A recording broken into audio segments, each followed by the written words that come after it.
Hello everybody, and welcome back to another episode of the Daily Crypto News. And guys, if you want to enter this insane 150 XRP giveaway, all you have to do is make sure you press the like button, make sure you are subscribed, and make sure you comment down below what your favorite crypto is. If we hit 1,500 likes within 24 hours, we're giving that away. But if you don't want XRP, you want some Chainlink, you can always let me know. That's also completely fine. That's why I ask people what your favorite crypto is, because if you win, I'll just pay you out in whatever crypto you would like. So no worries there. All right, guys, first of today comes from XRP Canada. He says, how much XRP are you willing to hold? There's only 2 million wallets that have XRP out of 7 billion people. Now, first of all here, this is a picture from the XRP Rich List. If you want to check it out yourself, it is very easy to do. All you have to do is just go to Google and type in XRP Rich List. You'll find it instantly, very, very simple. Now, second part is there's only 2 million wallets that have XRP out of 7 billion people. The current situation and the current estimation is that about 1 million people, maybe like 1.5, let's say 1.5 million people hold XRP. And really what that is based upon is there are a lot of wallets within the top 0.01% that hold funds for a majority of people. But there's also a lot of people who have more than one wallet in the lower sector, right? Because he should have pressed this one right here so you could see the amount of accounts at the bottom here, the amount of accounts and amount of money. However, it's still quite simple to understand here. There's just a lot of people in this bottom section, bottom portion, which is, small accounts of, let's say, 100 XRP. And it could be that I, for example, because I do, have at least 5 different wallets in which I hold XRP, right? 5 different addresses. And thus, yeah, it will look like there's 5 times as many people if everybody were to do the same thing. So that's why, on average, let's say about 1.5 million people hold XRP. If all of a sudden we were to go from 1.5 to 7 billion, it will be that, on average, there would be 12.5 XRP per person. If you spend that a whole 100 billion, I believe, over all those people. Yeah, I think so. And really what that would point to is that if you have 12.6 XRP, that's just some 13 lousy XRP. Or let's say you have 50 XRP, there will always be a ton of people who have less than you, which is actually a really comforting thought, right? That you'll never really be the bottom percent anymore, but just having 50 XRP.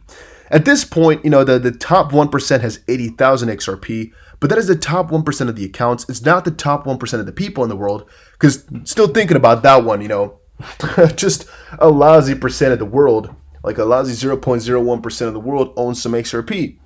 So thinking about that one, you're always a top 0.1er, right? If you just have a little bit of XRP, because eventually it's going to have to be spread over a ton of people if everybody were to want it. Now, I've been reading, let's actually continue on further because I wasn't finished. If banks adapt XRP completely, people will see value for XRP and people won't sell their XRP because of its value. The bidding will be a lot more than the asking. Price will reach $30 to $100. Now, this $30 to $100 is pulled straight out of his backside because there's no back into it whatsoever. I don't really see any calculation or thought process into it, so I'm gonna guess that's a kind of a stupid thing. However, if banks adopt XRP completely, people will see value for XRP and people won't sell their XRP because of value. That depends on what the banks really do. If they adapt XRP or they were to use XRP for cross-border remittances or for internal affairs and all of that, liquidity providing and that, yes, people would see value in XRP. People won't sell their XP because of the value. That's something I guess people will always sell their XP, right? Because there's always if you just pay a crazy amount, somebody will let it go, right? So it's not like people are going to always be hoarding because there's always people who are going to be selling. So that's also not really the truth. The bidding will be a lot more than the asking. Again, that's the market effect. For a good chunk of time, maybe after announcements, there'll be a lot more buying than selling, a lot more demand than supply. But again, eventually that will all even out. The only question is, at what price exactly will that happen? It really depends on the partnership, really depends on the utility, really depends on the whole world and what it looks like at that point. And right now, it's impossible to say, really. Then I've been looking into a lot of these Dutch articles, guys, and I'm really noticing the Dutchies here are really slow whenever they post something. Every time I check these articles out, because I'm like, man, let me just see what they're doing in Dutch. Maybe there's something else that's cool or interesting. Yeah, never. Never do we get any stuff that's like recent. It's always like news from a couple of days old. And maybe that's because I'm here behind the computer all freaking day looking at XRP stuff, where we just, whenever there's anything new coming out, we get it instantly. Maybe that's why they look slow. Or, I don't know, maybe they're just lazy. They post their stuff freaking late because, I don't know, they're doing something else. Don't know about that, but it's not the best ones. At first, a couple months ago, I tried to include as many Dutch articles as I could, or some other language that I could read, to make sure that I just give you guys the insights that others are not. But this is not insights, this is just late sight. Dan Moore, the CEO from the very well-known hedge fund Patera, has said that Ripple is one of the only crypto that will keep remaining for a very long time. Ripple will definitely stay. Moorhead did a very interesting statement with Thinking Crypto, where he pointed to Ripple, that it's a very important company in the crypto industry and will stay that way. According to him, it's so that because more than 50% of the total XRP is what they have, and the coin in its because they have more than 50% of the XRP and they use it in the transfers, that's why it will be usable or keep using. I don't think that's the whole point of it, but again, he told that Ripple, in a very different manner, whatever, guys, this article's so bad. They just do it in a different way than the rest of the crypto, in a different manner, and there will be only 2 out of 10 cryptos alive and 8 will vanish. Let's just skip it at that. Again, not useful at all. Just wanted to show you guys that this is not worth my time. I'm sorry. I try to read a lot of Dutch articles, but they never have anything new to offer to me. Never new insights to show you guys, so I can't surprise you with the freaking 200 IQ translation skills that I have. Trying to speed read all of this. I try my best. Could also just translate it like this in the easiest fashion. Could have done that as well. Yeah, but I'm a bonobo, as you can see. All right, Elon Musk adds another $8 billion to become world's 4th richest person. He's doing pretty good for himself. Can't be lying, right? Elon Musk adding a lot of money to his portfolio. I must admit, I'm a little bit jealous. All right, this man has added $8 billion to his portfolio just like that. And honestly speaking, I've been selling a little bit of Tesla stock. I don't know when I'm going to be launching my Why I Bought XRP video. Maybe before this, maybe after this, you'll see it launch. I recorded it already, but I don't know if I want to post it before or after this video.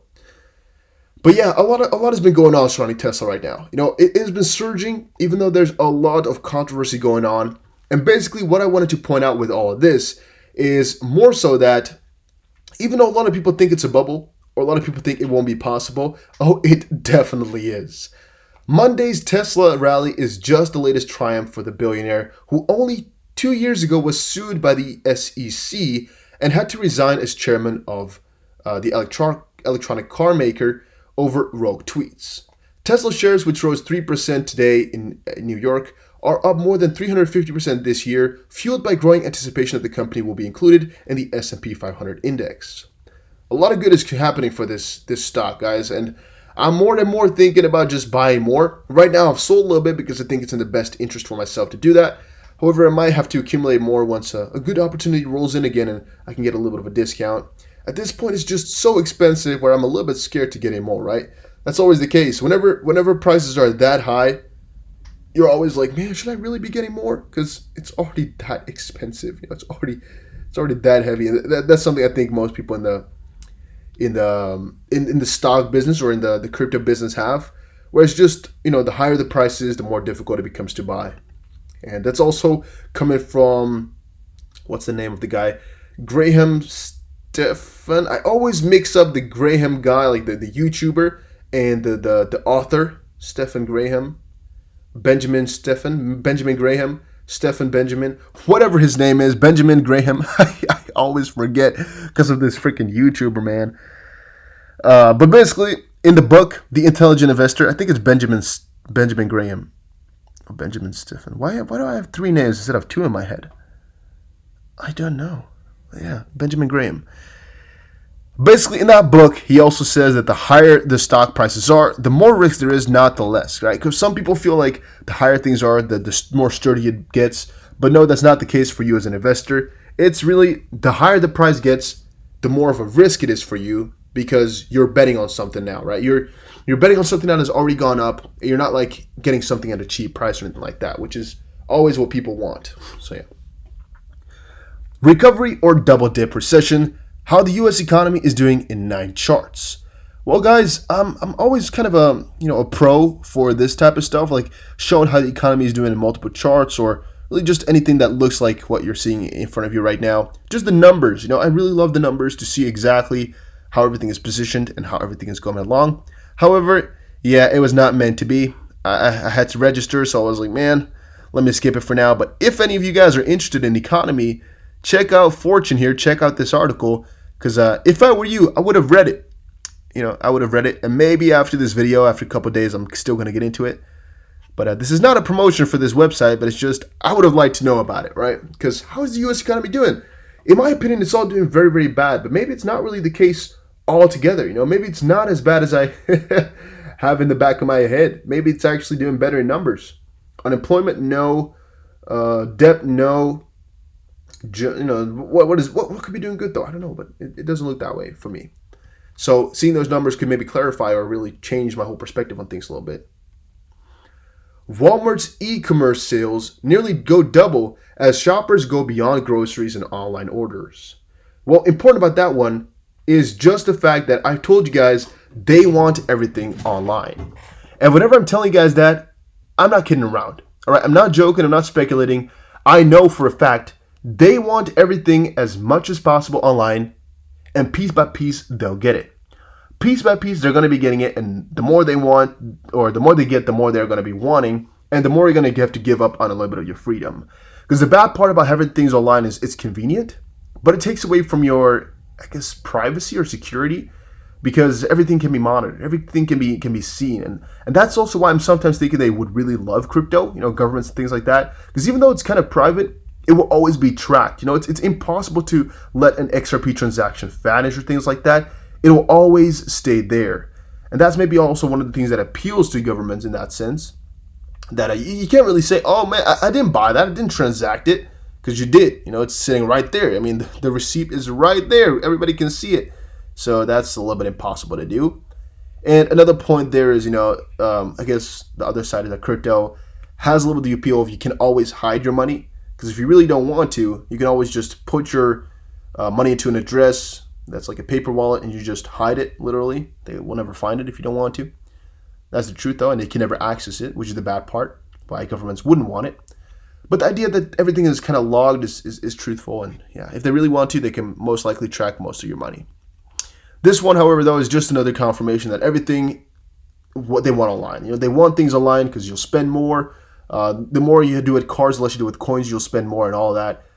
Point by point, and in the end, they just want everything online. Just accept that.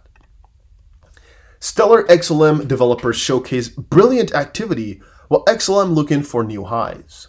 This is actually one of the first times in a very long while that I've been seeing a bullish Stellar article, or at least a really useful one, or a positive one, or something that you can kind of work with, or anything along those lines. It's been a very long while, guys. Every time I look them up, every time I go to a website with Stellar, it's always been useless or nothing. But finally, we got something. CoinGecko, leading independent crypto analyst vendor, tracks the activity of blockchain developer in GitHub. Crypto veterans are rare among leaders here. And it's all just some good stuff. It's explaining the situation, which I like. It doesn't matter if it's positive or negative. Crypto Michael just said, and we're holding the 100-day and 200-day MA after a retest. HL made or higher low made, higher high made as well. Looking for a new higher high around 1400 sats. And an analysis. Don't care too much about that. I'm not planning to actively trade it. Just happy to see some more Stellar articles come around, as I think it was definitely necessary. It was really, really needed. Some more enthusiasm, some more news just needs to spark up a little bit. So it's not that stagnant. With XRP, there's always live in the brewery. Like, there's always people talking about it. There's always people discussing it, which is also why it's so trending on Twitter and why you can never really run out of information. Stellar, not so much. They're updating a lot on Twitter, not as much in articles, but the articles really make something to talk about and make people just really talk so much more that I think it's a necessity for them, and they really need to get to it as soon as possible to make sure the community sticks around and just does more than they need to. But yeah, that's again just my suggestion to it all. I don't know, they will probably not listen to me whatsoever. But I'm hoping they'll just get out there a little bit more. That more people will start writing Stellar articles and that we just get to hear more about them. This article said, Stellar Lumen's getting started with account creation and a valid key pair. Once more, guys, perfect title, perfect article, perfect information, good stuff, really something new, something I haven't heard before. Even though this website normally doesn't have the greatest quality news, it's just quality in comparison to the rest of stuff you find on Stellar. Really. Sydney Ibergan, the crypto expert, tweeted, or Ifergan, whatever. Users interested in Stellar Lumens would sure love to know about how anchors work and how Lumen supply metrics work. Also, you guys must let me know, if there's any place that I'm missing that uploads on Stellar all the time or talks about it, you need to let me know, all right? As when I lost faith in Stellar like a year or so ago with the airdrop, I haven't been updated too much with the situation, and it could be that I'm missing out on the best sources. Like, do you guys check everything on Reddit for Stellar, or is it like a Stellar XLM forum that I'm missing where you get the updates from? Because with XRP, I can find my way around. If I wanted to know about something, I'll find it. But with Stellar, I just don't know, and I'm really going to need a tour or a guide to show me some stuff so I can better update you guys as well and talk about something, because I'm still invested, so I would like to know and talk about it more. But again, that's just it for today. Hopefully you guys enjoyed it. If you did, make sure you press the like button and subscribe. Coins are going down. Really enjoying that because it makes me buy more at a cheaper price. Discount. Better positions. And as I said before, guys, lower prices right now are just only good stuff. Gives us a better entry. And I'm all up for it, all up for it. I'm really happy to see that. So I can't complain. Honestly speaking, this is the best time for me. Guys, thank you all for watching. Hopefully you did enjoy. If you did, make sure you press the like button and subscribe. I'll see you guys again in another crypto video. Take care, everybody. Have a very, very nice day.